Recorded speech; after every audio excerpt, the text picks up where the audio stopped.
আসসালামু আলাইকুম ভিউয়ার্স, আজকে আমরা দেখব কিভাবে ঝরঝরে এবং সুস্বাদু পোলাও রান্না করতে হয়।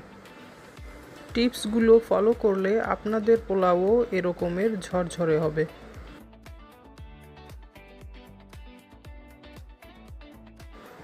এজন্য আমাদের প্রথমে যেটি করতে হবে সেটি হলো পোলাও চাল ধুয়ে পানি ঝরিয়ে রাখতে হবে রান্না করার আধা ঘন্টা আগে। পোলাও চাল ধুয়ে রেডি করে নিয়েছি। আধা কাপ তেলের মধ্যে গরম মশলা দিয়ে নিয়েছি, সাথে সাথে পেঁয়াজও দিয়ে নিলাম। পেঁয়াজ একটু হালকা বর্ণ ধারণ করলে এর মধ্যে দিয়ে নেব পোলাও চাল, এর সাথে কিশমিশও দিয়ে নেব। এ পর্যায়ে দিয়ে নেব লবণ। চালটা ভালোভাবে ভাজতে হবে, এই ভাজার মধ্যেই পোলাওয়ের ঝরঝরে হওয়ার রহস্য নিহিত।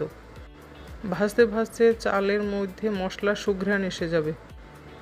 যে পাত্র দিয়ে চাল মেপে নিয়েছি সেই পাত্রের ডবল পরিমাণ পানি গরম করে এর মধ্যে দিয়ে নিলাম 1 চা চামচ পরিমাণ চিনি এবং 1 টেবিল চামচ পরিমাণ গুঁড়ো দুধ নিয়ে নিলাম।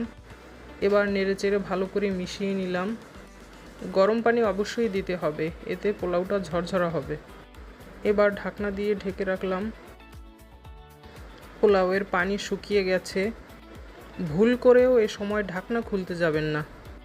কিছুক্ষণ দমে রাখার পর ঢাকনা খুলে বেরেস্তা দিয়ে নিলাম।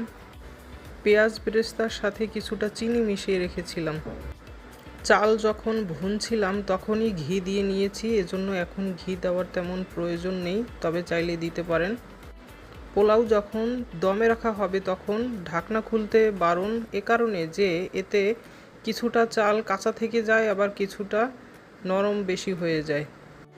এবার উল্টে পাল্টে দেখে নিচ্ছি সবটাই সিদ্ধ হয়ে গেছে এবং পেঁয়াজ বেরেস্তার সাথে মিশে গেছে। কতটা ঝরঝরা হয়েছে পোলাও দেখতেই পাচ্ছেন। আজকের মতো আল্লাহ হাফেজ।